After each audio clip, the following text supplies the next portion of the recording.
قبل از اسلام عورت کو حقیر جانا جاتا تھا اور لڑکیوں کی پیدائش پر صف ماتم بچھ جاتی۔ یہ اسلام کی ہی روشنی تھی جس نے عربوں کی جہالت کو دور کر کے عورت کو ایک عظیم مرتبے پر فائز کیا۔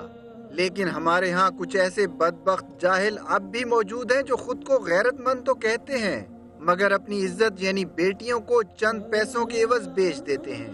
پشاور میں ایک سنگ دل باپ نے محض 90,000 روپے کے عوض اپنی 2 معصوم بیٹیوں کا سودا کر دیا۔ سوال یہ ہے کہ کیا کسی بھی انسان کی زندگی کی تجارت کی کوئی بھی مذہب اجازت دیتا ہے؟ کیا اپنی بیٹیوں کو ہی بیچ دینے والا شخص غیرت مند کہلا سکتا ہے؟ ایسے کسی بھی گھناؤنے فعل میں ملوث ہونے والے شخص کی شریعت میں کیا سزا ہے؟ ان سب سوالوں پر آج کے پروگرام میں بات کریں گے۔ بسم اللہ الرحمن الرحیم۔ السلام علیکم ورحمۃ اللہ وبرکاتہ۔ اللہم صلی علی محمد وعلی آل محمد، رب اشرح لی صدری ویسر لی امری واحلل عقدۃ من لسانی یفقہوا قولی، آمین۔ خواتین حضرات، آپ دیکھ رہے ہیں کتب آن لائن اور میں ہوں بلال کتب۔ اس پیکج کے اندر جو ایک لفظ آیا کہ اسلام نے روشنی میں عورت کو توقیر دی، میں اس سے کچھ پیچھے اگر بات لے جاؤں تو یہ میں اپنے گمان سے کہہ رہا ہوں کہ حضرت آدم علیہ السلام جو ہیں ان کو تو اللہ نے مٹی سے پیدا کیا، لیکن میں نے کسی روایت میں ایسا نہیں پڑھا کہ ہماری ماں اماں حوا جو ہیں ان کو بھی مٹی سے پیدا کیا ہو، صرف مٹی سے پیدا کیا۔ مجھے لگتا ہے کہ یہ مٹی کا لفظ اضافی اس لیے ہماری ماں کے لیے استعمال نہیں کیا کہ اللہ تعالیٰ عورت کی توقیر تب سے چاہتا ہے، ازل سے چاہتا ہے۔ میں تو آج یہ فیصلہ نہیں کر سکتا کہ یہ باپ بے شرم ہے جس نے بیٹیاں بیچیں یا وہ باپ زیادہ بے شرم ہے جس نے اپنی بیوی کے ساتھ مل کے اپنے بچوں کو پانی میں ڈبویا، یا وہ باپ زیادہ بے شرم ہے جس کو صابن نہ ملنے پہ اس نے اپنی بیٹی کو ٹھڈے مارے، یا وہ باپ زیادہ بے شرم ہے جس نے گول روٹی نہ پکانے پہ اپنی بیٹی کو قتل کر دیا۔ میں اس بے شرمی کے مقابلے میں نہیں پڑھنا چاہتا، لیکن ایک بات جو ہے وہ اپنے دل اور قلب کی گہرائیوں سے کہہ رہا ہوں، ان کا تعلق کسی مذہب کسی دین سے نہیں ہے۔ جب تک کوئی مذہب اور دین انسانی اقدار کی قدر نہیں کر سکتا اس کو مذہب کہنے اور کہلوانے کا حق نہیں ہے۔ اس موضوع پہ ہم بات کریں گے۔ ہمارے پاس لاہور میں اور پشاور میں ہمارے پینلسٹ ہیں۔ پہلے میں آپ کو تعارف کروا دوں، انتہائی محترم سامران، السلام علیکم جی۔ السلام علیکم۔ اور ہمارے ساتھ ہیں انتہائی محترم فرحات شاہ صاحب۔ شاہ صاحب بہت شکریہ۔ اور ہمارے ساتھ پہلی دفعہ تشریف لائے، انتہائی ممنون ہوں، پروفیسر سجاد رضا مدنی صاحب۔ پروفیسر صاحب بہت شکریہ آپ کا، بہت شکریہ۔ اور آپ نے ہمارے جس بھائی کا بالکل آخر میں حوالہ دیا ہمارا، ان کو بھی بہت سلام کیجیے گا۔ اور پشاور میں ہمارے ساتھ بیٹھے ہیں ذیشان انور جو کہ ہمارے رپورٹر ہیں سما کے، انہوں نے اس واقعے کو رپورٹ بھی کیا۔ ان جو کیس ہے، جو بچیاں ہیں، ان کے بھائی جابر نے آنا تھا جو کہ انہوں نے آخری وقت میں کہا کہ وہ نہیں آ رہے، لیکن میاں اقبال شاہ جو ہیں یہ ہمارے ساتھ ہیں، جو مصالحتی کمیٹی جو ہے اس کو پریزائڈ کرتے ہیں، اور انہوں نے وہاں یہ سارا مقدمہ جو ہے وہ دیکھا بھی۔ میرے ساتھ علامہ اشفاق اور مفتی اظہر جو ہے وہ بھی شامل ہیں، انشاءاللہ آپ سے بھی میں بات کروں گا۔ لیکن ذیشان پہلے آپ سے میں بات کروں، آپ اس ساری بات کو جب رپورٹ کر رہے ہیں تو کچھ ہلکا سا تفصیل سے بتائیے کہ یہ معاملہ کیا ہے، اس میں کوئی اور ڈھکی چھپی بات تو نہیں ہے؟ جی بالکل، یہ 1993 میں ان 2 خاندانوں نے ایک معاہدہ کیا تھا، خفیہ معاہدہ تھا، اور اس معاہدے کے تحت جو اس لڑکی کا باپ تھا اس نے 90,000 روپے کے عوض یعنی 45,000 فی بیٹی اس دوسرے شخص کو فروخت کرنے کا معاہدہ کیا، اور اس معاہدے میں کہا کہ جب بھی یہ بیٹیاں ان کی بڑی ہو جائیں گی یہ دونوں بیٹیاں اس کی ہو جائیں گی۔ اس معاہدے کے تحت ایک بیٹی کو تو اس نے بیاہ دیا اور 10 سال قبل اس کی شادی ہوئی اور 10 سال سے وہ لاپتہ ہے۔ لیکن اب جب اس دوسرے معاہدے کے دوسرے رخ پر جب عمل کرنے کا وقت آیا تو اس لڑکی نے انکار کیا، اور ساتھ ہی ساتھ اس بندے کے جو اس کا بیٹا تھا اس نے بھی انکار کیا۔ اس نے کہا میری پہلے سے ایک شادی ہو چکی ہے لہٰذا میں شادی نہیں کرنا چاہتا۔ اس پر جو ایک شخص تھا جس نے معاہدہ کیا تھا، 70 سال اس کی عمر تھی، اس نے کہا یہ لڑکی میری ملکیت ہے، میں نے اسے 45,000 روپے کے عوض خریدا ہے، لہٰذا اب اس سے میں شادی کروں گا۔ اس شخص کی پہلے سے بھی 4 بیویاں تھیں، ایک فوت ہو چکی ہے اور اس وقت 3 اس کی بیویاں اب بھی تھیں، لیکن اب بھی اس 23 سالہ محمد زری سے وہ شادی کرنا چاہتا تھا۔ یہ ہمارے ذرائع نے جب ہمیں خبر دی اور کہا کہ مصالحتی کمیٹی میں یہ کیس آیا ہے، اور ہم نے جب اس کو رپورٹ کیا تو لڑکی نے صاف بتایا کہ اس کے باپ نے اسے فروخت کر دیا تھا، لیکن اب وہ اس پر راضی بالکل نہیں ہے۔ جب اس کے باپ سے بات کی کہ کیوں آپ نے اپنی بیٹی کو فروخت کر دیا 45,000 کے عوض، تو کہتا ہے میں مجبور تھا، میں قرض دار تھا، اس لیے میں نے اپنی بیٹی کو فروخت کر دیا۔ اس سے جب سوال پوچھا کہ آپ کا تو بیٹا بھی ہے، آپ نے اپنے بیٹے کو کیوں فروخت نہیں کیا، تو کہتا ہے کہ نہیں، بیٹی کو تو میں بیاہ سکتا تھا اور بیٹی تو کسی اور گھر کی ہوتی ہے، لہٰذا میں نے اپنی بیٹی کو ہی فروخت کرنا چاہا۔ یہ ساری کہانی تھی۔ اور میں ذیشان اگر آپ اجازت دیں تو میں اقبال صاحب سے بات کر لوں۔ اقبال آپ اس مصالحتی کمیٹی میں تھے، اس میں مجھے یہ فرمائیے کہ آپ کے پاس یہ کیس کیوں آیا، وہ کیا چیز تھی جس میں مصالحت چاہ رہے تھے، اور پھر اس کا حقیقی پہلو کیا نکلا؟ شکریہ، بسم اللہ الرحمن الرحیم۔ یہ case Peshawar D R C Gulbahar تھانے میں ہمارے پاس آیا۔ اس کا اپنا طریقہ کار ہوتا ہے، جو لوگ اپنے مسائل حل کرنا چاہتے ہیں تو ڈی آر سی میں درخواست دے دیتے ہیں، پھر وہ کسی ایک پینل کو لگا لیتے ہیں۔ یہ کیس ہمارے اس میں آیا، ہمارے اس میں لگ گیا۔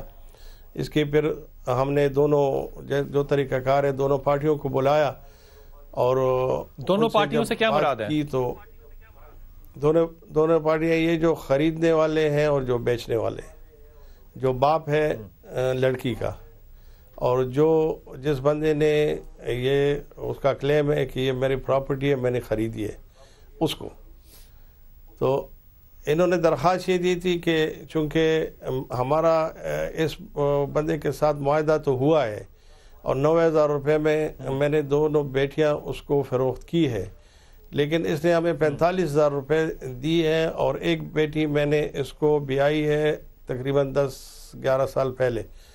تو اچھا مجھے یہ بتائیے کہ یہ جو ساری صورتحال ہے، اس میں باپ کو کوئی شرمندگی ہے، یا باپ اب بھی سودا ہی کر رہا ہے بیٹیوں کا؟ نہیں، باپ جاہلیت کی وجہ سے اب تک یہ نہیں سمجھ رہا کہ میں نے کیا کیا۔ باپ اچھا یہ فرمائیے کہ یہ سننے میں آیا ہے، مجھے اس پہ آپ روشنی فرمائیے، مجھے تعلیم دیجئے، اور ذیشان آپ بھی اس پہ بتائیے، ایک ایک جملہ بتائیے۔ ہم نے خبر سنی کہ یہاں پہ یہ رواج ہے، یہ کوئی ایک اکیلا کیس نہیں ہے، یہاں پہ بیٹیوں کو بیچنا کسی نہ کسی امبریلا کے نیچے یہ روایت ہے یہاں پہ، کیا یہ سچ ہے؟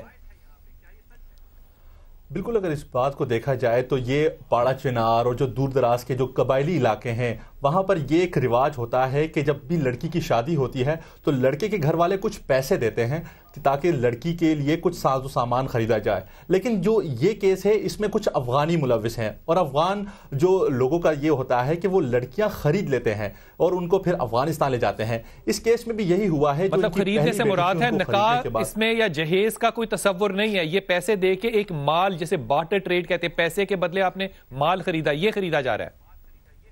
یہی بات ہوتی ہے، اور اس میں اس کے لڑکی کے والد نے بھی اس بات کا اعتراف کیا ہے کہ وہ مجبور تھا اور قرض دار تھا اور اسے پیسوں کی ضرورت تھی، لہٰذا اس نے اس شخص سے پیسے لیے اور معاہدہ کر لیا کہ وہ دونوں بیٹیاں اس کو بیچ دے گا۔ جی اچھا آپ میرے ساتھ رہیے گا، میں پہلے سمران ہے ہمارے ساتھ ثانیہ، میں یہ کہتے ہوئے میں گھبرا بھی رہا ہوں کہ مجھے نہیں پتا کیا رد عمل ہوگا۔ میں یہ اگر کہوں کہ پی ٹی آئی کی حکومت ہے وہاں پہ اور یہ روایتیں بھی وہاں پہ موجود ہیں، میں اس پہ آپ کیا ٹیک لیں گی؟ پہلے یہ بتائیے بلال صاحب، میں کیونکہ جب مجھے پتا چلا کہ یہ واقعہ ہوا ہے تو سب سے پہلا میرا جو رسپانس تھا کہ میں نے لاء منسٹر کے پی کے امتیاز قریشی صاحب کو فون کیا اور میں نے ان سے بذات خود پوچھا کہ یہ کیا معاملہ ہے۔ اس کے بعد ہماری general secretary women wing Nafeesa Khattak صاحبہ سے میری بات ہوئی اور تفصیلاً میں نے ان سے پوچھا کہ مجھے بتائیں کہ یہ کیا ہے، کیونکہ میرے لیے میں بھی بیٹیاں رکھتی ہوں، میں خود بھی کسی کی بیٹی ہوں، ایک باپ اپنی بچیوں کو کیسے بیچ سکتا ہے؟ اور یہ ہو رہا ہے ہمارے معاشرے میں، اور وہ صرف کے پی کے میں نہیں ہو رہا، پورے ملک میں ہم یہ دیکھ رہے ہیں کہ یہ ہو رہا ہے۔ اور یہ واقعات جو ہیں بجائے کم ہونے کے، کیونکہ ہم تعلیم کو کہتے ہیں کہ ہم فروغ دے رہے ہیں، ہم بجٹ رکھ رہے ہیں، بات بتا رہے تھے بالکل ایسے ہی ہے، بالکل ہی ایسے ہے۔ اور اس میں میں اضافی بات ایک یہاں پہ کروں گی کہ یہ جو ایک پرابلم آ رہا ہے نا کہ اس میں کچھ چیزیں سولوشن کی طرف جا رہی ہیں، ڈائریکٹ سزا نہیں دی جا رہی، اس کی وجہ یہ ہے کہ یہ جو پیسے کی بات ہو رہی ہے اس کو ایک رواج ہے، مجھے بتایا گیا ہے کہ اس کو کہتے ہیں قالین کا پیسہ، قالین کا پیسہ۔ اچھا۔ اور یہ وہاں کا رواج ہے، دستور ہے کہ بیٹیوں کی جب شادی ہوتی ہے تو وہاں پر اسی طرح سے کیا جاتا ہے۔ نہیں، لیکن اس نے تو معاہدہ کیا ہے بیچنے کا، جی اس نے نکاح کا معاہدہ تو نہیں کیا۔ دیکھیے یہاں پہ دو پارٹیز ہیں نا، جو افغانی پارٹی خریدنے والی ہے ان کے لیے یہ تجارت ہو گئی، لیکن باپ شرمندہ اس لیے نہیں ہے کیونکہ اس کے لیے جاہلانہ ایک سوچ ہے کہ اس کے لیے وہ ایک رواج ہے کہ جی اسلام میں اس طرح ہوتا ہے، جس میں اس کو سمجھانے کی ضرورت ہے کہ اگر لڑکی ہی تیار نہیں ہے اور لڑکی ہی انکار کر دیتی ہے تو شریعتاً شادی نکاح ہو ہی نہیں سکتا۔ ایک آپ کے پاس دوبارہ تو میں آپ کے پاس آؤں گا حل کے لیے، لیکن شاہ صاحب اس میں معاملہ پتہ کیا ہے کہ وہ جو لڑکا ہے جس سے اس کی مبینہ شادی ہونی تھی، اس لڑکے نے کہا کہ میں خریدی ہوئی عورت سے شادی نہیں کرنا چاہتا۔ ایک نوجوان جو ہے وہ زیادہ غیرت دکھا رہا ہے، جو اس کا باپ ہے جو اس لڑکے کا باپ ہے وہ کہتا ہے کیونکہ ہم نے پیسے دیے ہوئے ہیں, ہم نے لڑکی خریدی ہوئی ہے, تو تم نہیں شادی کرنا چاہتے نہ کرو, میں اس سے شادی کر لوں گا. یہ معاملہ جو ہے, اس کی پہلے سے 4 بیویاں ہیں اور ایک کا انتقال ہو چکا ہے. معاملہ یہ ہے کہ اس پہ رواج اور روایت کا نام دے کے اس میں سے نکل جانا جو ہے شاہ صاحب کسی طرح جو ہے وہ مناسب نہیں بات ہے. دیکھیں جی, پہلی تو بات یہ ہے کہ یہ بات انسانیت کے خلاف ہے, انسانیت سوز بات ہے, اور اس کو آپ کسٹم سے یا روایات سے آپ اس کو کور اپ نہیں کر سکتے. پہلی بات تو میں یہ کروں گا. دوسری بات یہ ہے کہ آپ یہ دیکھیں کہ 1993 میں جو آپ کے رپورٹر بتا رہے ہیں 1993 میں واقعہ ہوا, تو اس وقت جو بچی کی چھوٹی ایج کی بچی ہے اس کی تو خرید و فروخت ویسے ہی پہلے دن سے وائڈ ایگریمنٹ تھا, اور پینل اوفینسز کے اندر ایک لڑکی کی خرید و فروخت کی بابت اسپیسیفک اوفینس ہے, اسپیسیفک 371A 371B اوفینس ہے یہ, اور اس کی ان کے خلاف کارروائی ہونی چاہیے تاکہ اگر کوئی اس قسم کا کسٹم اگر ہے بھی, آپ مجھے بتائیں شریعت میں کہاں پہ لکھا ہوا ہے کہ آپ اپنی چھوٹی بچیاں اپنی ضرورت کے لیے فروخت کر دیں گے, پھر آپ اسے جسٹیفائی کریں گے کہ یہ کسٹم, اس قسم کا کوئی کسٹم نہیں ہے. یہاں پہ فیڈرل لا اپلائی ہو سکتا ہے. بالکل فیڈرل آپ کا اسٹیٹ لا ہے, آپ کا اوفینس ہے وہ. حضرت ایک چھوٹا سا جواب اسے چاہوں گا کہ ہم یہ باتیں کرتے ہیں کہ اسلام آنے سے پہلے لوگ اپنی بیٹیوں کو قتل کرتے تھے. مجھے آج یہ بات نا, میں بڑی معافی سے آپ سے کہہ رہا ہوں, مجھے لگتا ہے وہ لوگ زیادہ غیرت مند تھے کہ اپنی بیٹیوں کو مار دیتے تھے. ہم اپنی بیٹیوں کو بیچ رہے ہیں. ہم تو امت محمد میں سے ہیں جو یتیم کی امت ہے, اور آج وہ محمد جو اپنی بیٹی کے لیے کھڑا ہوتا تھا, ہم اس کی امت کی بیٹیوں کو بیچ رہے ہیں. بسم اللہ الرحمن الرحیم. شاہ صاحب, میں تو سن کے ہی پریشان ہوں, اور یقین مانیے اپنی نظروں میں شرمندہ ہو رہا ہوں کہ 21ویں صدی کے اس معاشرے میں, اسلامی جمہوریہ پاکستان کہلانے والے ملک میں, ہم یہ بات سن رہے ہیں کہ بچیوں کو فروخت کیا جا رہا ہے. مطلب یہ ہم سب کے لیے من حیث القوم ایک بڑی شرم کی بات ہے. میں اس بات کو نا کہنا نہیں چاہتا, اور میں بالکل نہیں کہنا چاہتا, لیکن واپس آ کے آپ تینوں سے اور بچوں سے بھی بات کروں گا. میں یہ بات کو نہیں کہنا چاہتا, میں قسم سے نہیں کہنا چاہتا کہ ہمیں یہ بھی پتا چلا کہ باپ جو ہے وہ مسجد جانے والا نمازی ہے, پرہیزگار ہے, 30 روزے ہوتے ہیں تو وہ 31 روزے رکھتا ہے. اور خدا کے واسطے جب بیٹیاں بیچنے کا نام آتا ہے تو تب سنت رسول اور عشق رسول اور حکم خدا کہاں جاتا ہے. جب مسجد میں جانا ہے تو پابندی کرنی ہے, جب کردار اور اخلاق کی بات آنی ہے تو کاروبار کرنا ہے. سوال تو بنتا ہے. وقفہ لے کے واپس آتے ہیں.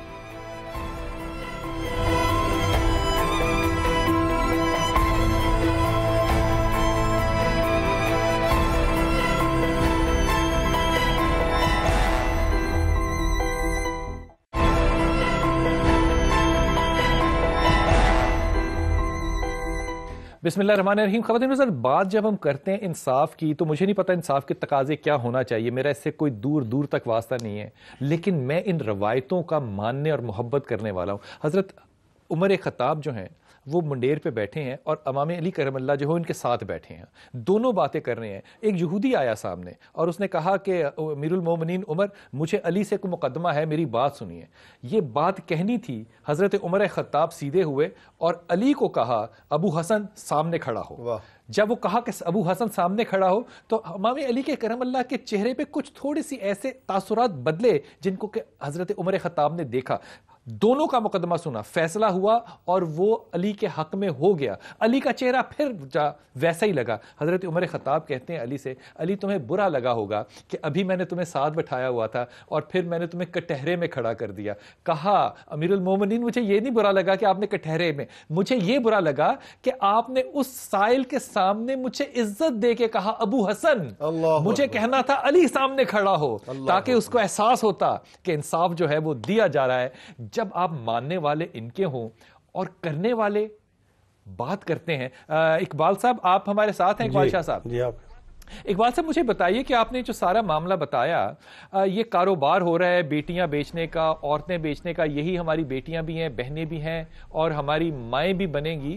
تو آپ کے پاس یہ جب مساہلت کے لیے آتا ہے, اس میں مساہلت کیا ہے جو کہ کرنی ہے؟ سودے میں جہاں انسان بک رہے ہوں وہاں تو آپ کو فیصلہ نافذ کرنا چاہیے نا, وہاں نیگوسیشن تو نہیں ہو سکتی. ہم نے تو یہی کیا کہ وہ تو اس لیے آئے تھے کہ ہماری جان یہ دوسری پارٹی سے چھڑا لے, کیونکہ وہ بیٹے کی بجائے اپنے ساتھ اب شادی کروانا چاہتا ہے, اور وہ اس کو نہیں تو نہ پہلا والا کام درست ہے نہ دوسرا والا کام درست ہے. مساہلت کیسے ہے؟ ہم نے تو یہی کیا کہ یہ تو ان کی بات آپس میں جو بھی ہے وہ تو ہے, لیکن یہ تو سیدھا سادہ کیس ہے بچیوں کے بیچنے کا. اور ہم نے اسی لیے اس کو پولیس کے پاس بھیجا. اس میں مصالحت ہم نے نہیں کی. ہم زیادہ تر کیسوں میں ہم مصالحت کرتے ہیں لوگوں کی, لیکن اس کو ہم نے جو مصالحت والے کیس نہیں ہوتے ہیں پھر ہم لیگل ایکشن کے لیے. اقبال صاحب, آپ اس بات کی شہادت دیتے ہیں, آپ اس بات کے ساتھ متفق ہیں کہ یہ معاملہ جو ہے یہ انتہائی گھنونا نہیں, انتہائی گرا ہوا گراوٹ والا جرم ہے. میرے خیال میں یہ کہنا نہیں چاہتا, لیکن قتل کر دینا شاید مجھے اتنا بڑا جرم نہیں لگ رہا جتنا مجھے بیچنا جرم لگ رہا ہے, کیونکہ گناہ جو ہے نا وہ پھر آگے ترتیب میں معاشرے میں چلتا چلا جائے گا. یہاں پہ ایک سخت فیصلہ کیوں نہیں یہ کمیٹی کر سکتی؟ کیا اس کے پاس اختیارات نہیں ہے, صرف پولیس کو ریکمینڈ کرنا ہے کہ یہ جناب ایسا ہو رہا ہے؟ جی ہاں, ہمارے بس میں یہ جو تھا ہم نے کیا, اور باقی یہ تو اسلام کی روح سے بھی اور ملکی قوانین دونوں کی روح سے بہت بڑا جرم ہے, بہت بڑا جرم ہے. لیکن ہمارے پاس جو اختیار تھا ہم نے وہی کیا کہ اس کو لیگل ایکشن کے لیے پولیس کے پاس بھیج دیا.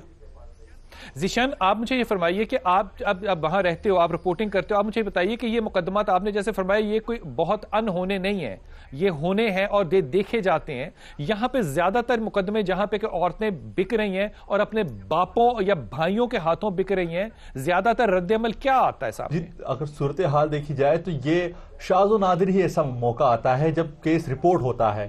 مطلب کل ہمیں اگر کہیں ذرائع سے معلوم پڑا کہ یہاں اس طرح کا واقعہ ہو رہا ہے اور آ کے آپ اس کو دیکھیں, یہ رپورٹ کیوں نہیں ہوتا؟ کیونکہ لوگوں کو یہ بات ٹھیک لگتی ہے. یہاں لوگ ڈرتے ہیں. دیکھتے ہیں کل کے جب واقعہ بھی پیش آیا تو اس کے بعد اس کی جو فیملی والی تھی, وہ لڑکی اور اس کا بھائی, وہ یہ کہہ رہا تھا کہ اس شخص نے ہمیں صاف کہہ دیا, تھانے میں کہہ دیا کہ تم نے اپنے لیے دشمنی دیکھ لی. مطلب اس کا اب ڈر ہے کہ شاید وہ اسے اور اب کیا کرے گا, کیونکہ اس سے قبل بھی یہ شخص کہتا ہے کہ ہم نے پولیس کو کہا تھا لیکن پولیس نے اسے دفعہ 107 کے تحت ہی چھوٹا سا پرچہ کیا اور کل اگلے دن ہی وہ ضمانت پر آ گیا. تو اسے یہ ڈر ہے کہ اگر یہ پھر ضمانت پر نکلے گا اس کے ساتھ کیا ہوگا. آج جب میں نے اسے فون کیا اور میں نے اسے کہا کہ تم آؤ یہاں پر, ہم بات کریں گے, آپ کے مسئلے کو ہم یہاں اجاگر کریں گے, تو وہ اس کے دل میں وہی خوف تھا کہ اگر میں بات تو کر لوں گا پھر آگے کیا ہوگا. اور یہی ڈر تھا جو اس کی بہن آج جسے شادی کروائی جا رہی تھی وہ ہاسپٹل میں ہے, وہ کہتے ہیں بیمار ہے اور صدمے سے دو چار ہے. تو یہی وجہ ہوتی ہے کہ لوگ ڈرتے ہیں کہ اگر خدا نہ خواستہ انہوں نے اگر باہر کر دیا تو ذیشان, مجھے یہ بات بالکل سمجھ میں نہیں آتی کہ ڈرنے کا مرنے کا ڈر ہے, ہسپتال چلے گئے, بکنے کا خوف نہیں ہے. تو مجھے ایسا لگتا ہے کہ شاید معاشرے میں یہ ایک نارم ہے, یہ بات ٹھیک ہے کہ بک رہے ہے, کوئی بیچ رہا ہے اپنی بیٹی کو, ماں کو, بہن کو, تو کوئی بات نہیں. لیکن اگر مجھے کوئی تڑی دے دے کہ تمہیں میں مار دوں گا تو اس پہ مجھے ہسپتال پہنچنا پڑتا ہے.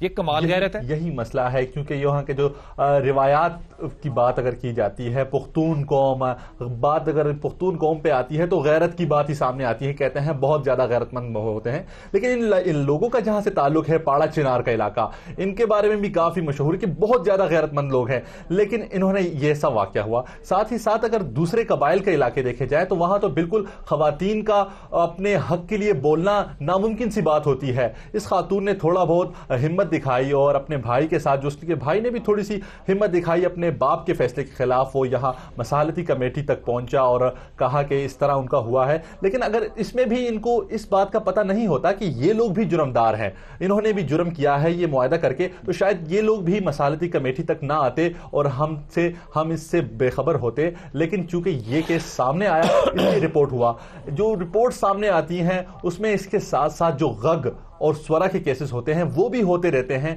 اسی طرح کے کیسز ہوتے, یہ دونوں بتائیے گا کیا کیسز ہیں. اور سورا کے کیسز جو ہوتے ہیں, غگ میں بھی یہی ہوتا ہے کہ ایک گاؤں کا ایک شخص اٹھ کے کہتا ہے کہ یہ عورت میرے نام پہ ہے اور یہ کسی اپنی مرضی سے شادی نہیں کرے گی, اس کی شادی مجھ سے ہی ہوگی. خواہ اگر اس لڑکی کی عمر 4 سال ہو 5 سال ہو, اس کا انتظار کرے گا اور اسے شادی کر لے گا.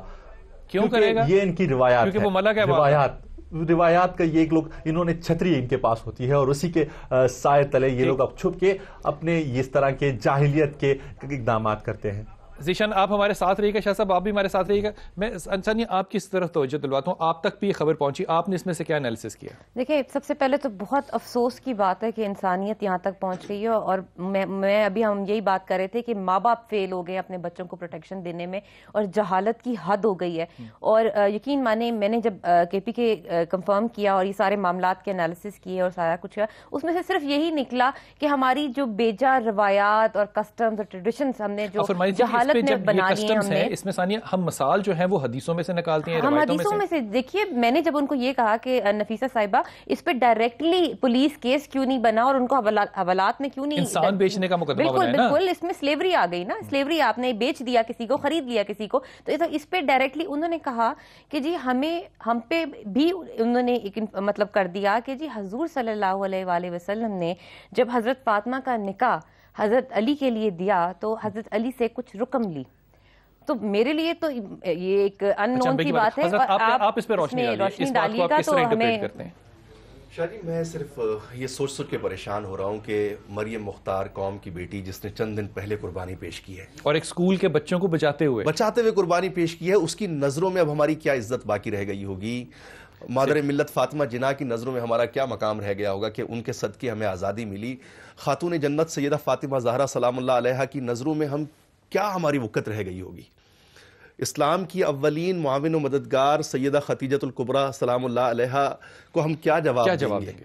ہم سیدہ عائشہ صدیقہ رضی اللہ تعالیٰ عنہ کے سامنے کیا عذر پیش کریں گے کہ جو اسلام غلامی کو ختم کرنے آیا تھا آج اس کے نام پہ جو ہے وہ آج ہم نے اس غلامی کو روایت کا نام دے دیا. مطلب آپ دیکھیں اس سے بڑی ذلت کیا ہو سکتی ہے کہ اسلام کے نام پر ایک آزاد ایک مسلمان بچی کو, لڑکی کو ایک چیز بنا دیا گیا ہے, ایک پروڈکٹ بنا دیا گیا ہے. میں حضرت اس کے اوپر بڑی ادب کے ساتھ آپ لوگوں کی اجازت کے ساتھ میں اس بات کو, کیونکہ آپ نے فرمایا کہ رسول اللہ صلی اللہ علیہ وسلم کی بات تھی, میں اس بات کو بڑے واضح, تو جو روایتیں میں نے تفسیر ابن کثیر میں, ابن اسحاق میں, مارٹن لنکس کی کتاب ہے دا لائف آف محمد اور بریکٹ میں لکھا ہے فرام دا اوریجنل سورس, تینوں کو کوٹ کر کے کہہ رہا ہوں کہ واقعہ اس طرح سے رسول اللہ صلی اللہ علیہ وسلم نے امام علی کرم اللہ سے کہا تمہارے پاس شادی کے لیے کیا ہے؟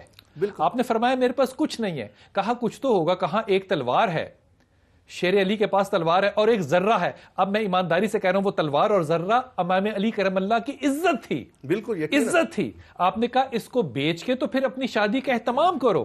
آپ گئے حضرت عثمان کے پاس, آپ نے حضرت عثمان کو وہ بیچی بتا کر کہ میں اس لیے بیچ رہا ہوں. جب وہ سودا ہو گیا شاہ صاحب اور وہ پیسے امام علی کرم اللہ نے لے لیے, حضرت عثمان نے وہ تحفے کے طور پہ واپس کی چیزیں. ارے خدا کے ولیو, اسی سے 2 اونٹنیاں بھی خریدی تھیں بالکل آپ نے اپنے ولیمے کے لیے. ہم مثال دے رہے ہیں حضرت عثمان کی, امام علی کرم اللہ کی, رسول پاک صلی اللہ علیہ وسلم کے داماد کی, اور بے غیرتی کی ہم نے حدیں جو ہیں وہ پار کر دیں. یہ جو روایت کے تحت علامہ صاحب, ہم پروفیسر صاحب اس میں جو اسلام کا نام لے کر آتے ہیں کہ یہ روایت ہے اور یہ اسلامی پس منظر اس میں گھساڑتے ہیں, آپ اس پہ کوئی فتویٰ جاری کریں. دیکھیں صاف بالکل واضح بات ہے, ہم میں سے ہر ایک جانتا ہے, جو بھی تھوڑا بہت شعور رکھتا ہے وہ سمجھتا ہے کہ اسلام تو غلامی کو ختم کرنے کے لیے آیا تھا, اور اسلام نے ہر ایک کو شخصی آزادی دی ہے, عزت دی ہے, آپ کو عزت نفس کا احساس سکھایا ہے, توقیر دی ہے. تو اسلام کے نام پہ کیسے کسی ذی شعور کو اور ایک بنت حوا کو پروڈکٹ بنا کے اس کو جو ہے وہ خرید و فروخت کا مال بنا کے آپ بیچ دیں گے؟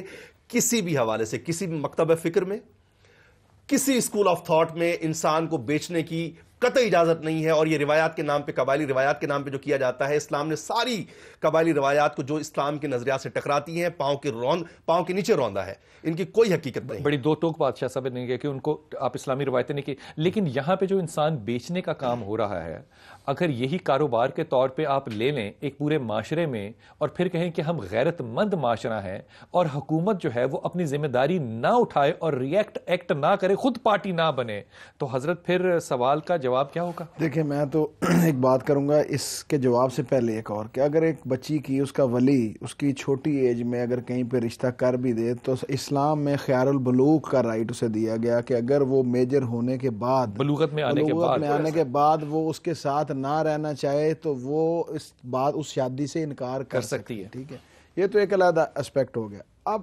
اسلام کی بات تو یہ ہوگی کہ اس کو رائٹ, ساری بات بڑی کامن سینس لگتی ہے, انسانیت تو اپنی جگہ کامن سینس لگتی ہے کہ مجھے شعور آ گیا, میں نہیں کرنا چاہتا. اب یہ شریعت ہے, یہ اسلام ہے. اب جو اس اسپیسیفک اس کی بات ہے تو اسٹیٹ کا کام بنتا تھا. سو موٹو ایکشنز کی آپ نے بڑی باتیں سنی کہ آپ نے سپریم کورٹ کے باہر کپڑے سکھائے ہوئے تھے, آپ نے سو موٹو ایکشن لے لیا اس پہ کہ آپ نے سپریم کورٹ کا بورڈ جو ہے اس سے چھپ گیا.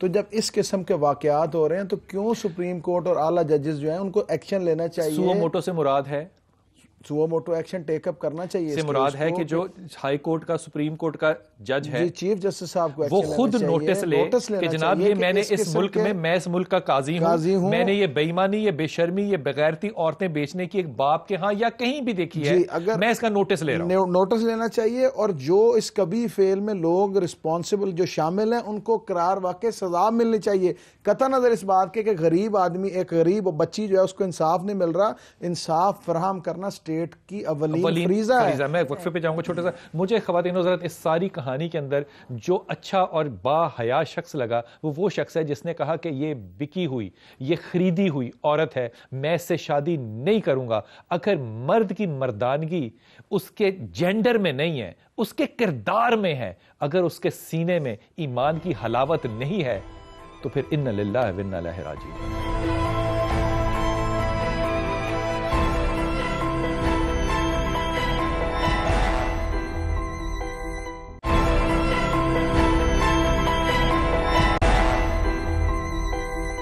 بسم اللہ الرحمن الرحیم. حضرت ایک اور واقعہ آپ سے, گورنر تھے طارق بن زیاد, تو ہم ان کے اکثر یہ کہانی سنتے ہیں کہ انہوں نے اپنی کشتیاں جو ہیں وہ جا کے جلا دیں اور پھر لوگوں کو یہ کہا کہ واپس نہ آئیں. یہ روایت بالکل درست آپ کی خدمت میں ہدیہ کر رہا ہوں. طارق نے خواب میں دیکھا کہ رسول پاک صلی اللہ علیہ وسلم نے ان کو بشارت دی ہے کہ تم یہ جنگ فتح کرو گے. اس کے پاس صرف 7,000 فوجی تھے, اس نے لڑنا تھا 1,00,000 سے زیادہ لوگوں کے ساتھ جو کہ کوئی جرنیل نہیں لڑ سکتا جا کے. اس نے کہا خواب کو خواب نہ سمجھنا, یہ میرے نبی کا حکم ہے, یہ کشتیاں جلاؤں گا اور اس کے بعد جا کے میں لڑائی شروع کروں گا. اور تاریخ شاہد ہے کہ پھر 700 سال ہم نے ہی حکومت کی. میں آپ بچوں میں سے اگر کسی سے کہوں اس ساری بات جو آپ کے سامنے آئی ہے اس پہ آپ اپنی رائے دیں, آپ کس طرح سے دیکھتے ہو کہ یہ بچیاں بک رہی ہیں اور بیچنے والے مرد ہیں؟ سر ہم بیسیکلی جہاں بھی پڑھنے جاتے ہیں, جس بھی انسٹیٹیوٹ میں کوئی چینج کر کے, کالج میں, اسکول لائف میں, اس کے بعد یونیورسٹی میں آئے ہیں, سب سے پہلے ہمیں یہی کہا جاتا ہے کہ آپ کی تربیت, آپ کے گھر والے کیا سکھا کے بھیجا آپ نے. جس قوم کی تربیت اور جس قوم کے بچے اور والدین اس طرح کے ہو جائیں گے کہ وہ اپنی اولاد کے بارے میں اس طرح سوچنے لگ پڑیں گے, اپنی اولاد بیچنا شروع کر دیں گے, تو وہ قوم آگے کیا کرے گی. جا بیٹا آپ مجھے بتائیے, بیٹی جو ہوتی ہے, آپ تینوں میں سے کوئی بھی اس کا جواب دے سکتا ہے, وہ اپنے باپ کے ساتھ اپنے آپ کو محفوظ فیل کرتی ہے, اپنے بھائی کے ساتھ محفوظ کرتی ہے, بلکہ جب وہ رخصت ہو رہی ہوتی ہے تو شاید اس بات کا بھی غم ہوتا ہے کہ آنے والا پتہ نہیں میرا کتنا محافظ ہو سکتا ہے کہ نہیں ہو سکتا. جہاں پہ باپ اپنی بیٹی کو بیچ دے وہاں پہ کیا سمجھتے ہو؟ میں سمجھتی ہوں کہ ماں باپ کا ہی واحد رشتہ ہوتا ہے, سب سے زیادہ پاک ہوتا ہے بیٹیوں کے لیے, اور میں سمجھتی ہوں کہ اگر اس چیز کو کنٹرول نہیں کیا جائے گا تو یہ کبھی ختم نہیں ہوگا. آپ کو کیا لگتا ہے بحیثیت ایک بیٹی, بحیثیت ایک عورت, بحیثیت ایک طالب علم, کہ اس کو کنٹرول کس نے کرنا ہے؟ کون کرے گا اس روایت کو؟ یہ ہماری قوم کو چاہیے کہ اس کو کنٹرول کرے, یا ہم لوگوں کو خود چاہیے کہ ہم اس کو کنٹرول کریں. آپ اس پہ تھوڑی سی اپنی رائے دیجیے بیٹا. میں سمجھتی ہوں کہ پاس کر کے مائک, مطلب کہ یہ اتنے حادثے ہو رہے ہیں اور پیچھے بھی دیکھے گئے کہ بچیوں کے ساتھ برا ہو رہا ہے, مطلب لوگ اب یہ اللہ کا ڈر تو ان کے دل سے نکل گیا, اس لیے یہ بار بار یہ چیزیں کر رہے ہیں. تو شاید انہیں یہیں پہ سزا دے دی جائے کہ دوسروں کے دلوں میں ڈر آ جائے اور وہ یہ کام نہیں کریں. کیا سزا دی جائے ایسے شخص کو؟ کیا سزا دی جائے جو اپنے بچیوں کو بیچ رہا ہے, اس کو کیا سزا دی جائے؟ اسے تو سیریسلی مار دیا جائے, اس کا تو یہاں پہ رہنا بھی نہیں قابل, بالکل بھی نہیں قابل قبول نہیں ہے. بالکل. حضرت کیا ان چیزوں کے اوپر بھی انہی عدالتوں میں مقدمے چلیں گے جہاں 30 سال فیصلے نہیں ہوتے؟ دیکھیں جی بات یہ ہے, اس میں اتنا لمبا چوڑی دیر لگنے کی ضرورت نہیں ہے. سیدھی سی بات ہے کہ ایک آدمی کنفیس کر رہا ہے کہ میں نے یہ کیا ہے, اور دوسرا کہتا ہے کہ میں نے خریدا ہے.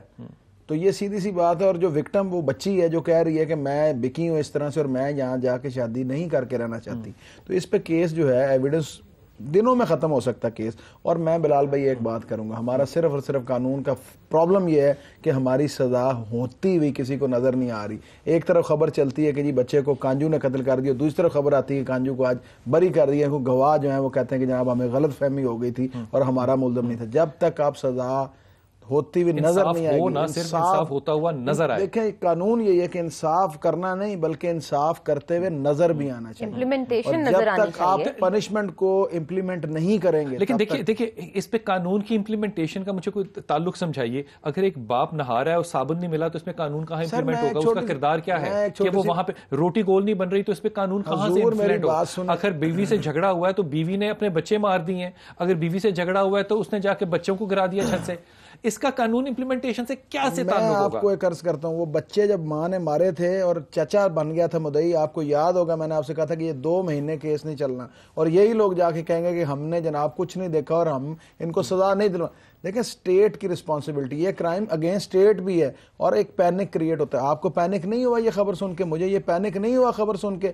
اگر یہ ATA کیس میں کیسز جو ہیں ATA سیکشن کے ساتھ جائے ودن ڈے اسپیڈی ٹرائل اور سزا ہو, تاکہ یہ کسٹمز اگر غلط ہیں تو وہ ختم ہو جائیں اور لوگ اس قسم کے کسٹمز کو نہ اپنائیں. میں ذرا شاہ صاحب سے ایک بات کروں. شاہ صاحب آپ کو میری آواز آ رہی ہے؟ آپ مجھے یہ فرمائیے, میرے 2 سوال ہیں آپ سے. ایک تو مجھے یہ بتا دیجئے کہ یہ جو اب لڑکی ہے اس کو پروٹیکشن کون دے گا, اس کا مستقبل کیا ہوگا, یا یہ اب یہ بھی چھپ چھپ کے اپنی زندگی گزارے گی؟ میرا دوسرا سوال ہے, دونوں میں سے آپ اکٹھا جواب دے دیجئے.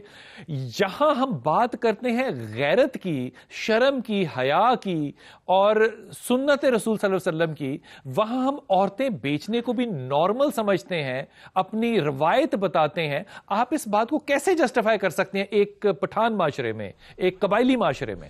میں آپ کو قطب صاحب ایک بات کہوں, شاید آپ کو نرالی لگے. آپ لوگوں نے سزاؤں کی بات کی اور کسٹمز کی بات کی اور سب بہت باتیں ہو گئی, لیکن میں آپ کو یہ کہہ رہا ہوں کہ اس بچی کے باپ کو اور جتنے بھی یہ ہمارے جاہل ہے کہ 20 کروڑ عوام جو ہم جاہل ہیں, ان کو قرآن کی تعلیم دے دو, یہ سارے مسئلے حل ہو جائیں گے.